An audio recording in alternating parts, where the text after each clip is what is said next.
구약 성경 제일 마지막 책인 마지막 예언서였던 말라기라는 책이 있습니다. 이 말라기 예언서가 말씀이 선포된 이후에 400년 동안 선지자가 나타나지 않았습니다. 그 기간을 신구약 중간기라고 부릅니다. 말라기 선지자 이후에 하나님의 말씀이 선지자를 통하여 택한 이스라엘 백성들에게 선포되지 않은 암흑기죠. 그리고 나서 400년이 흐른 후에 구약의 마지막 선지자로 또 신약 시대에 예수님의 사역을 준비하는 최초의 선지자로 등장한 사람이 바로 오늘 본문의 말씀을 선포한 세례 요한입니다. 오늘 본문 말씀은 바로 그 세례 요한과 그가 하나님께 받은 사명이 무엇이었는지, 그리고 세례 요한은 그 사명에 대하여 자신을 어떻게 밝히고 어떻게 말씀을 선포했는지에 관한 내용입니다. 이 세례 요한에 관한 성경 기록은 마태, 마가, 누가, 요한 사복음서 전체에서 세례 요한의 등장과 사역을 매우 중요한 사건으로 기록하고 있습니다. 그 중에서 특별히 오늘 우리가 읽고 있는 이 마태복음의 마태는 세례 요한을 예수님 사역의 가장 중요한 파트너로 소개하고 있습니다. 오늘 본문 말씀 마태복음 3장 1절부터 10절까지의 말씀인데 그 중에 1절 말씀이 이렇게 시작됩니다. 그때에 세례 요한이 이르러 유대 광야에서 전파하여 말하되. 이제 세례 요한이 예수님께서 본격적으로 복음 사역을 시작하시기 전에, 아직 예수님이 등장하시지 않은 때에 구약의 마지막 선지자로 유대 광야에 등장한 것입니다. 그리고 이 세례 요한은 구약 시대의 마지막 선지자일 뿐만 아니라 신약 시대의 참 선지자이시오 제사장이시오 왕으로 오시는 메시아이신 예수 그리스도, 그 예수님이 오실 길을 예비하고 준비하는 자로서 사역을 시작했습니다. 이 사람 세례 요한이 오늘 본문 말씀의 중심 인물이기는 하지만 저는 오늘 본문 말씀과 관련된 또 다른 한 사람인 예수님의 아버지였던 요셉의 믿음이 오늘 본문 앞부분에 기록되어 있기에 그 요셉의 믿음은 참으로 본받을 만한 좋은 믿음임을 우리가 잊지 않고 오늘 말씀에서 먼저 생각하고 은혜를 나누고자 합니다. 마태복음 2장 말씀에 따르면 하나님의 현몽하심에 의해서 예수님의 부모님들 요셉과 마리아죠. 그리고 예수님 그리고 형제들은 애굽으로 피신하셔서 헤롯의 유아학살이라는 참혹한 폭정의 시절을, 그 위기의 시절을 숨어 지내셨습니다. 잘 생각해보면 예수님이 만왕의 왕으로 탄생하셨는데, 그리고 동방박사들의 경배를 받으시고 목자들의 경배를 받으셨어요. 그렇죠? 그런데 그 사건 직후에 왕으로 유대인들 앞에서 왕으로 영광스럽게 통치하시고 다스리신 게 아니라 곧바로 예수님이 애굽으로 피신을 가게 되었어요. 왜 그랬냐면 당시 유대 지역을 통치하던 헤롯이 메시아가 났다는 소식을 동방박사들을 통해 듣고 난 이후에 위기감을 느껴서 지금부터 거꾸로 계산해서 2살 이하의 남자아이들은 무조건 보이는 대로 다 죽여라. 이게 유아학살 명령입니다. 요세푸스의 교회사가인 요세푸스의 기록에 보면 헤롯 왕이 얼마나 처참하게 어린 아이들을 죽였냐면요, 얼마나 철저하게 이 유아학살 정책을 감행했냐면 그 헤롯 왕 본인의 자식들도 셋이나 죽였어요. 자기 씨들. 그만큼 헤롯은 동방박사들이 메시아가 태어났다는 소식을 전하자 굉장한 위기감을, 두려움을 느꼈던 것으로 보입니다.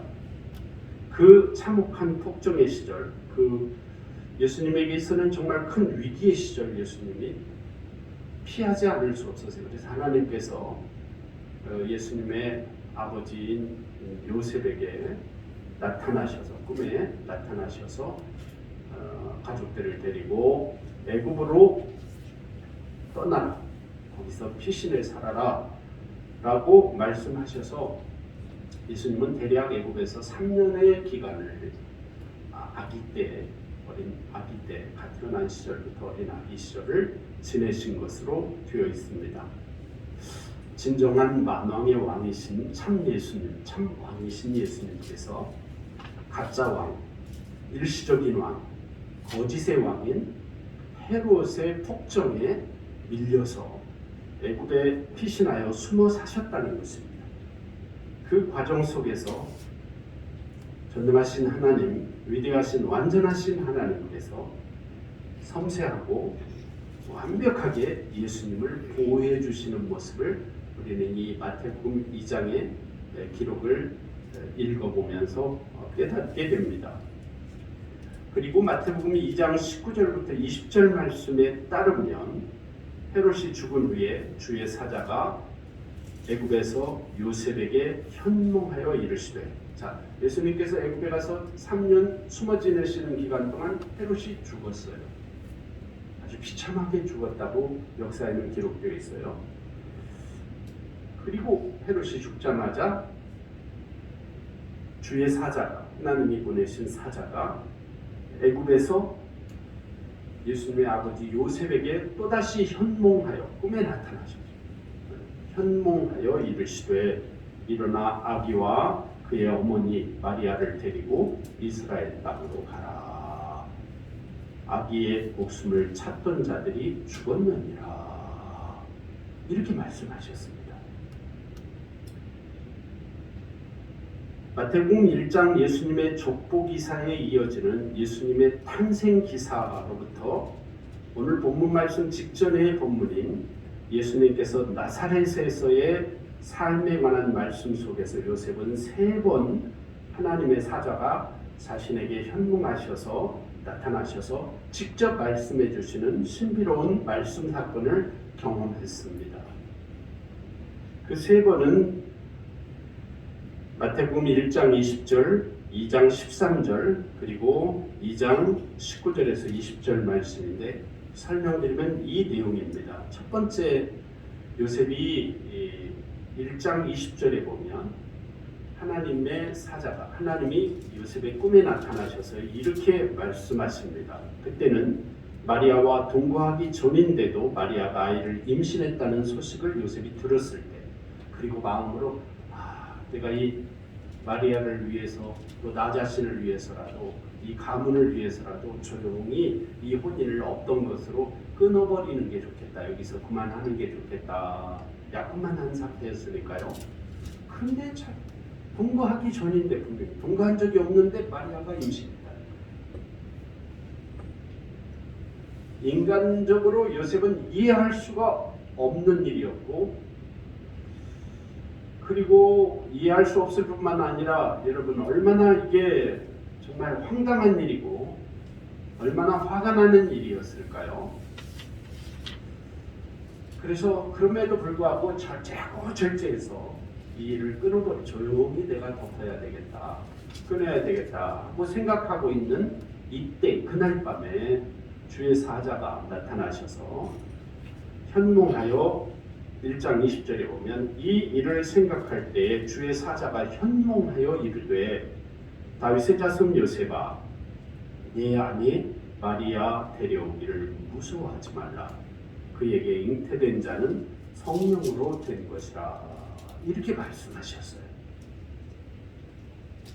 그리고 여러분 잘 아시는 것처럼 의로운 사람 요셉, 착한 사람 요셉은 그 주님의 말씀을 들었을 뿐만 아니라 그 말씀에 그대로 순종합니다.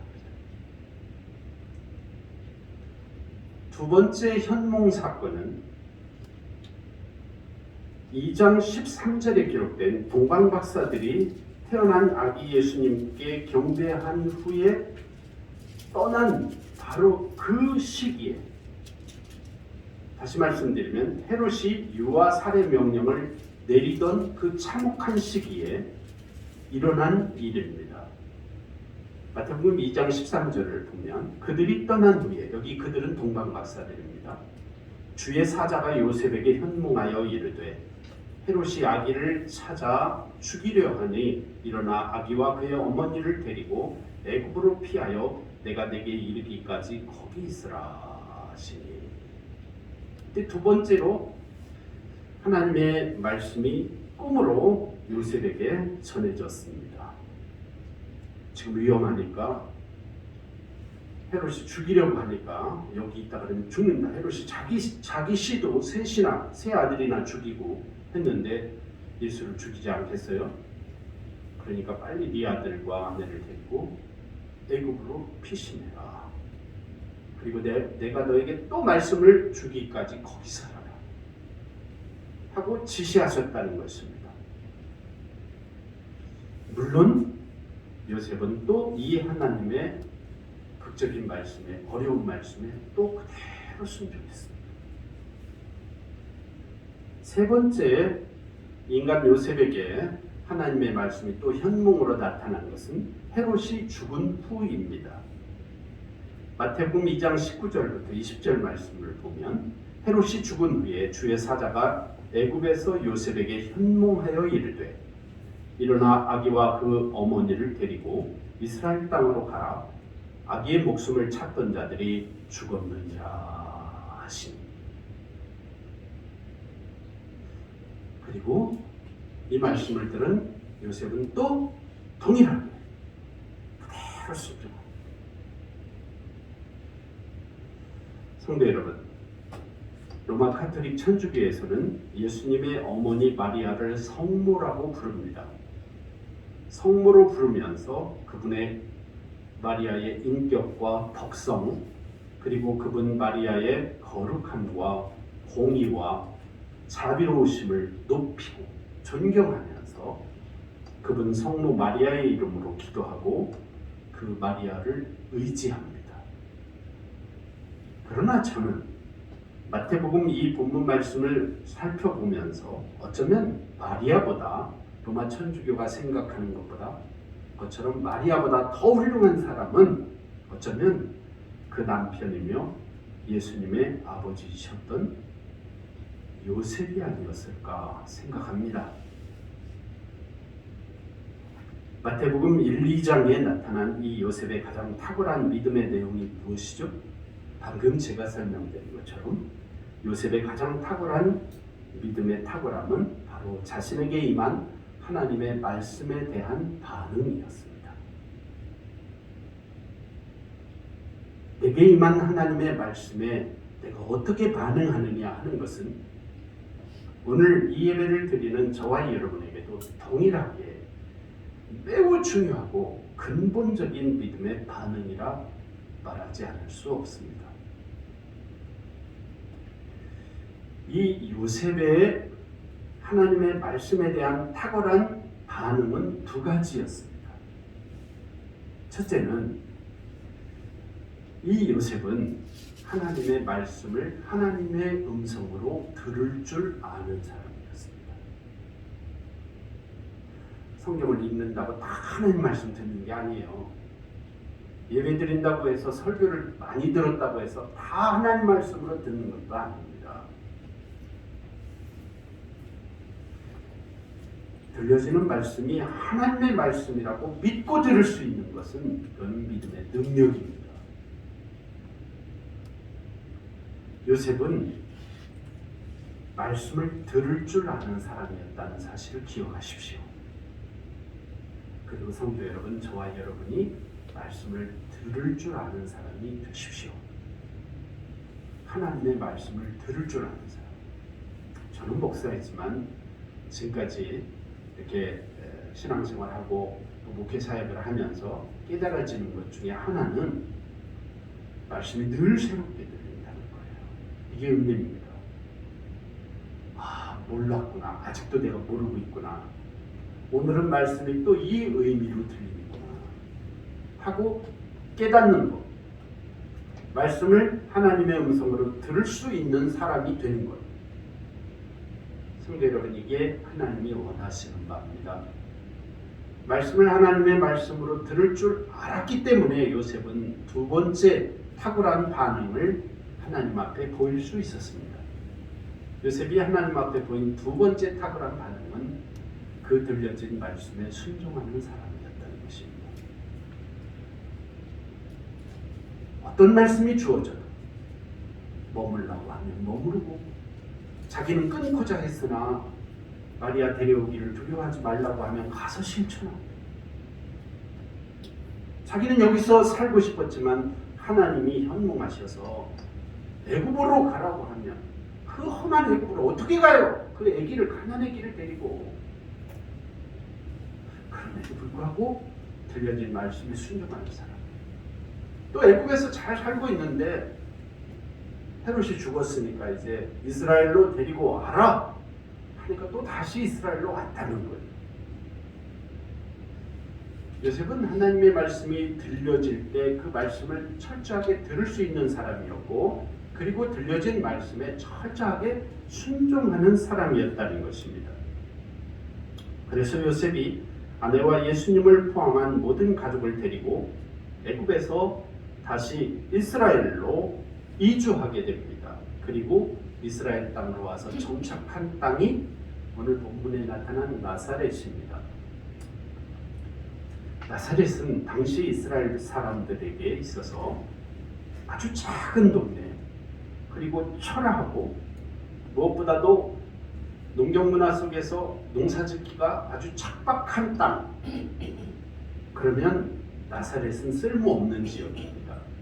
그래서 이스라엘 사람들은, 당시 이스라엘 사람들은 나사렛 하면 못 살 땅, 거기는 정말 지지리도 못 사는 사람들이 어쩔 수 없이 가서 사는 땅, 척박한 땅. 그래서 소외된 지역이었고, 그래서 당시 주류 이스라엘 백성들은 이 나사렛 사람들을 무시했습니다. 그래서 예수님도 나사렛 예수가 나타났다라고 어떤 사람이 말하면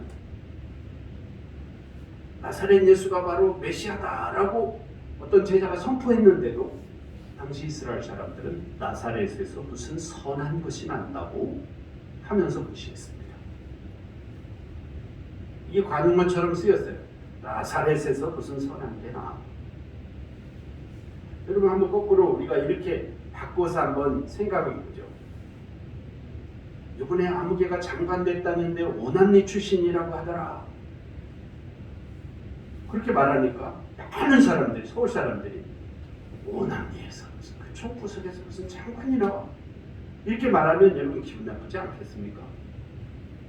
네? 개천에서 또 용이 나는 법이지. 그렇게 믿고 소망을 갖고 살아야지. 나는 죽으라고 했는데 오남리에서 무슨 장관이 나와. 거기에서 무슨 국회의원이 나와. 그 동네에서 무슨 대통령이 나와. 이렇게 말하면 여러분 기분 나쁘시죠? 나사렛에서 무슨 선한 것이 나와. 이렇게 말할 정도. 자, 성도 여러분, 만왕의 왕으로 태어나신 예수님께서 피신하여 애굽에 가서 3년을 하시고요. 그리고 하나님의 인도하신 말씀을 따라 순종하여 와서 이스라엘로 다시 돌아와서 기껏 정착한 곳이 나사렛이라는 거예요. 나사렛 사람. 거기서 예수님은 어린 시절을 지냅니다. 어린 시절을 이 나사렛에서 자라요. 그래서 예수님에게 붙은 별칭이 뭐냐면 나사렛 예수예요. 예수님이 원래 태어난 곳은 베들레헴에서 태어났으니까 베들레헴 예수라고 해야 돼요. 그렇죠? 그렇게 성경에도 안 불러져 있어요. 예수님을 당시 이스라엘 사람들은 누구라고 불렀어요? 나사렛 예수. 안진뱅이를 일으키는 베드로까지도 내가 나사렛 예수의 이름으로 명하노니 이렇게 했어요. 그러면 당시 예수님에게 붙은 별칭이 나사렛 사람이라는 별칭이 붙은 것은 아주 평범하고 극히 자연스러운 일이었다는 것입니다. 성도 여러분, 이것이 바로 복음의 신비임을 깨달으시기 바랍니다. 어쩌면 주류 유대인들은 그 사람이 나사렛 사람이라는 것 때문에 예수님을 안 믿었을 거예요. 오늘도 사람들은 자신의 기준으로 자신의 고정관념과 내게 이미 길들여진 편견, 그것에 따라서 세상과 인생을 바라보기 때문에 그리스도이신 예수님을 구주로 깨닫지 못하고 믿지 못하는 것입니다. 나사렛에서 무슨 선한 것이 나겠느냐는 무지의 비아냥거림은 예수님께서 십자가에 달려 죽으시기 직전까지 십자가에 달린 예수님을 보고 네가 유대인의 왕이냐? 하고 물으면서 비아냥거렸던 유대인들과 종교 지도자들의 일관된 무지와 불신의 태도였습니다. 성도 여러분, 믿음이 뭐죠? 말씀에 대한 반응입니다. 성도 여러분, 요셉처럼 반응하십시오. 요셉처럼 말씀을 깨닫는 사람이 되시기를 바랍니다. 그리고 요셉처럼 순종하십시오. 이게 믿음입니다. 믿음이란 하나님의 말씀에 대하여 저와 여러분이 어떻게 반응하느냐 하는 것입니다. 또한 믿음이란 하나님의 사랑과 은혜에 대한 반응입니다. 하나님이 정말 저와 여러분 자신을 사랑하심을 믿습니까? 그렇다면 그 믿음으로 반응을 보이십시오. 저와 여러분이 가장 현실적으로 하나님의 말씀과 하나님이 베풀어 주신 사랑과 은혜에 대하여 반응하는 삶의 현장이 바로 예배의 현장입니다. 이 예배는 하나님 앞에 반응하는 성도들의 모임이에요. 예배가 곧 저와 여러분이 하나님 앞에 믿음으로 반응하는 현장이에요. 하나님 그걸 기다리고 계세요. 저와 여러분이. 하나님은 저와 여러분의 신앙 고백하기를 기다리고 계십니다. 그래서 예배 시간에 우리는 사도신경으로 신앙을 고백하는 겁니다.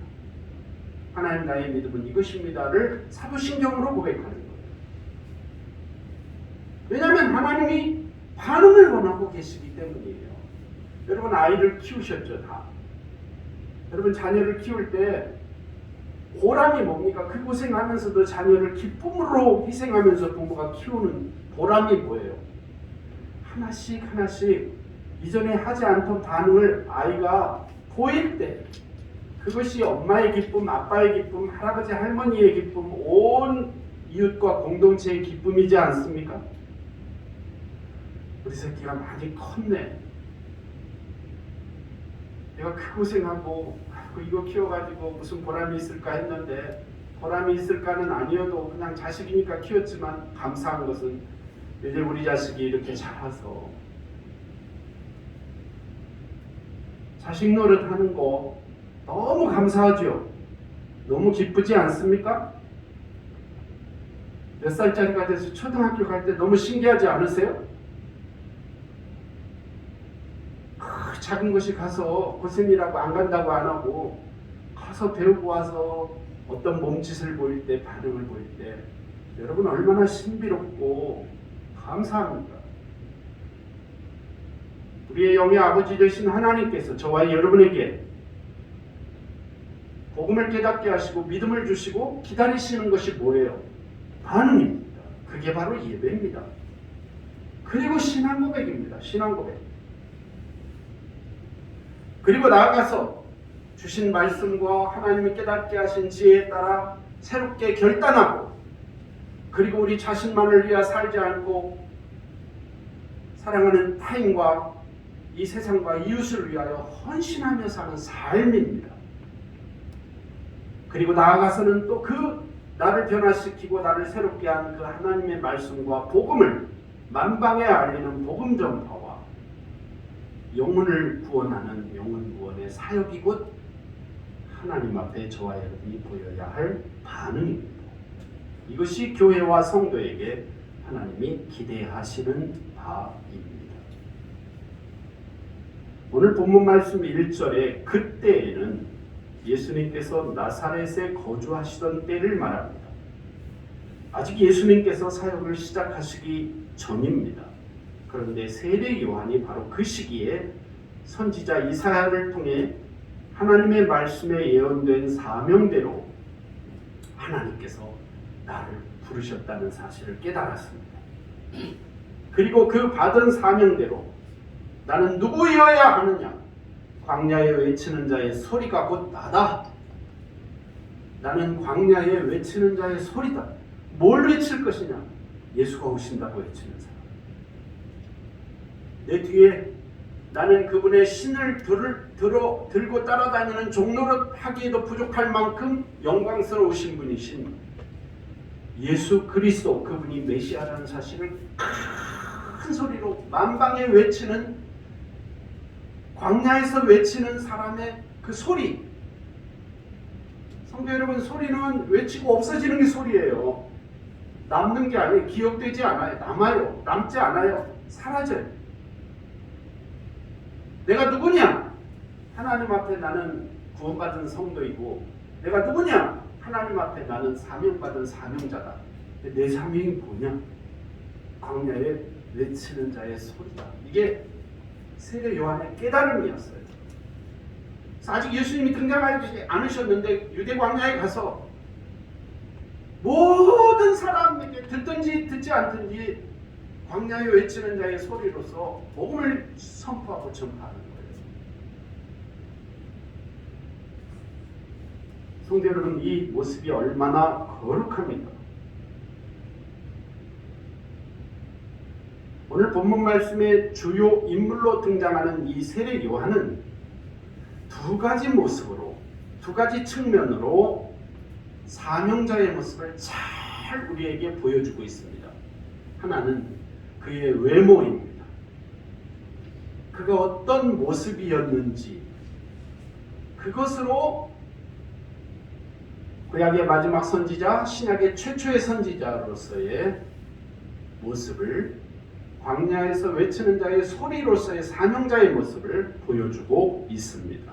우선 그의 모습을 통해 첫 번째, 그리고 두 번째는 그의 사명대로 산 삶의 실천을 통해.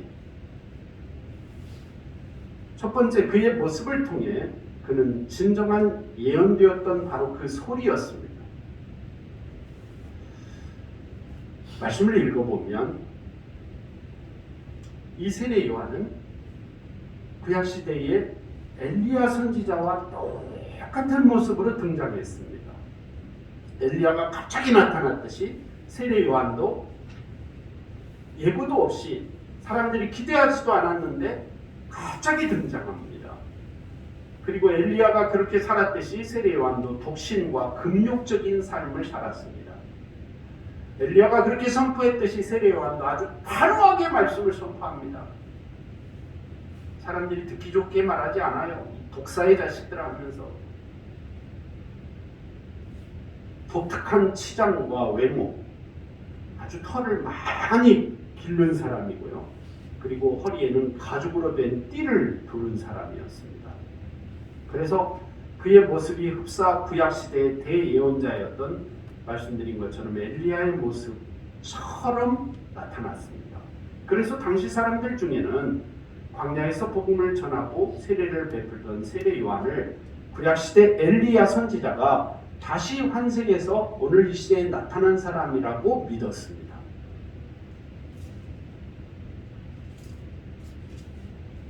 누가 나를 누구라고 생각하든지, 누가 나에게 어떤 평가를 내리든지 관계없이 세례 요한은 그 자신을 부르시고 자신에게 사명을 주신 하나님을 알아갔습니다.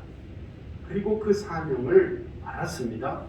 그리고 자신의 사명이 무엇인지 알았고 그 받은 사명인 광야에 외치는 자의 소리로서 살기 위해 바로 그런 자신의 모습을 연출하고 가서 사역한 것입니다. 성도 여러분, 오늘 이 예배를 드리는 저와 여러분은 구원받은 하나님의 자녀가 맞으시죠? 그리고 그 구원자로서 어떤 사명에 따라 살아가고 사역하고 있는지 우리 자신을 돌이켜 봅시다. 오늘 나를 이끌어가고 있는 하나님께서 저와 여러분 각자에게 주신 사명이 무엇입니까?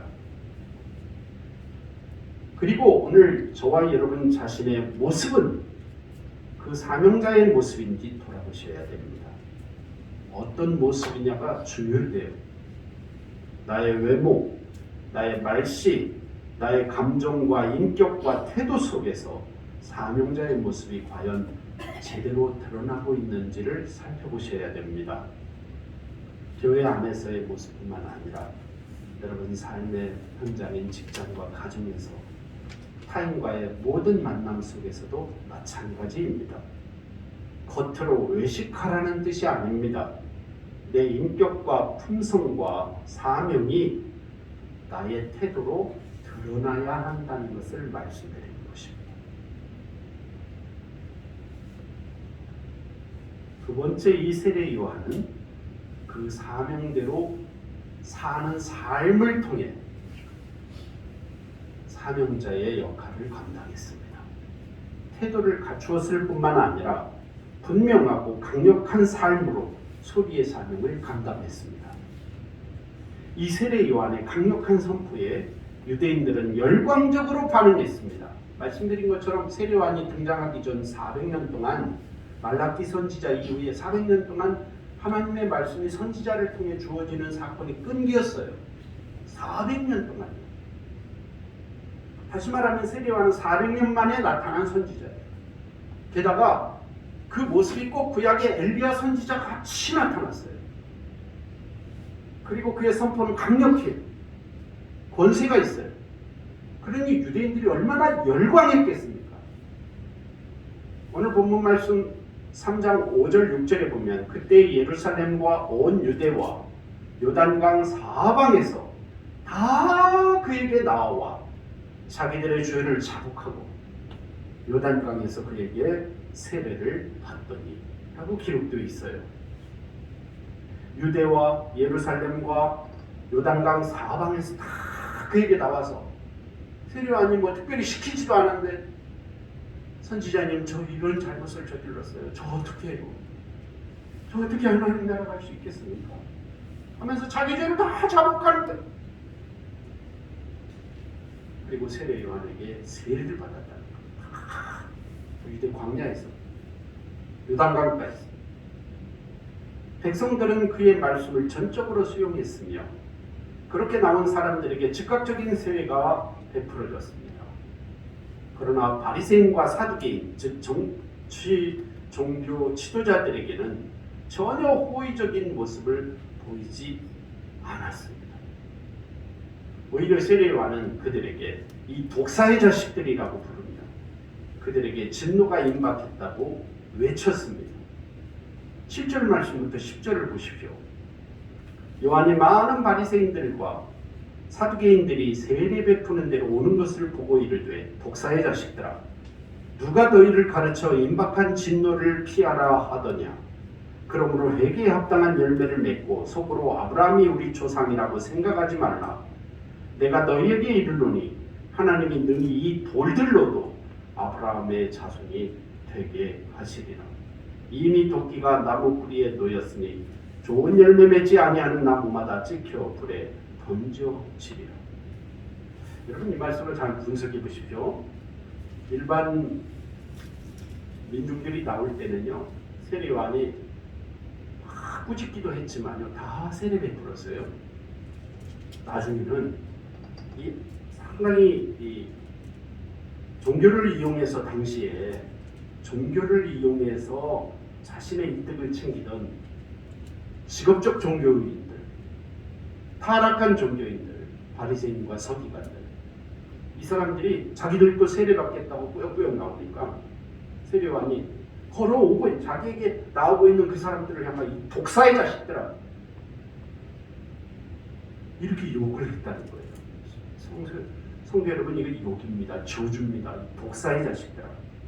이 독사는요 독을 내뿜어 사람을 죽이는 사탄 마귀를 가리키는 거예요. 이 사탄의 새끼들아 이 뜻이에요. 독사의 자식들아 누가 너희들에게 임박한 진노를 피하라더냐. 누가 너희들 살려준다고 했느냐 그 말이에요. 너희들이 만약 살 수 있다 그러면 하나님이 이 돌들로, 여기 무수히 흩어져 있는 이 돌들로도 구원받은 사람들을 다 되게 할 것이다. 아브라함의 자손이 되게 할 것이다. 잔소리 하지 마라. 대충 세례받아가지고 뭐 예수 믿는 사람 되었다고, 나도 예수 믿었다고, 나도 세례받았다고 대충 너희들 삶은 그대로 바꾸지 않은 채로 그렇게 할 생각도 하지 말아라. 이미 도끼가 나무 뿌리에 놓였으니 좋은 열매 맺지 아니하는 나무마다 찍혀 불에 던지리라. 나무는 열매를 구별하는데 너희들은 열매가, 세상 말로 말하면 싸가지가 없다. 싸가지가 없어. 싹수가 노랗다. 그리고도 천국 가려고 생각하느냐? 이미 나무 뿌리에 도끼가 놓여있다. 주인께서 오셔서 그냥 한 번씩 치면 다 쓰러질라. 너희들이다. 회개하고 성령이 합당한 열매를 맺지 않으면 천국 못 간다. 이렇게 했다는 것입니다. 실제로 당시 바리새인들과 사두개인들은 진정한 믿음의 지도자답지 못한 삶으로 하나님의 영광을 도리어 거스르며 살아가는 사람들이었습니다. 그러므로 세례 요한은 그들에게 회개에 합당한 열매를 맺으라고 명령하면서 심판이 임박했으니 자신들이 유대인 혈통이라고 해서 구원받을 것이라고 착각하지 말라고 경고한 강력한 선포입니다. 성도 여러분, 이제 말씀을 정리하겠습니다. 오늘 이 세례 요한의 메시지를 요약하자면 진정한 회개가 당신을 구원한다는 것입니다. 진정한 회개만이 너를 구원한다. 그 진정한 회개는 자기를 부인하고 예수님을 그리스도로 시인하며 주님 안에서 성령의 열매를 맺고 살아가는 삶을 말합니다. 성도 여러분, 여전히 계속되는 코로나19의 상황으로 인하여 여러 면에 다 움츠러들고 불편함과 두려움이 많으시죠? 특별히 이런 때에 저와 여러분 자신의 믿음은 어떠한지 잘 살펴보십시오. 오늘도 귀하고 복된 날입니다. 비록 우리를 둘러싼 삶의 환경과 조건은 우울하고 척박해도 하나님의 약속의 말씀을 의지하고 구원받은 사명자답게 오늘 말씀의 주인공으로 등장했던 세례 요한처럼 살아가셔서 복음 증거의 그 소리로 세례 요한처럼 승리하시는 저와 여러분이 다 되시기를 축원합니다. 기도하겠습니다.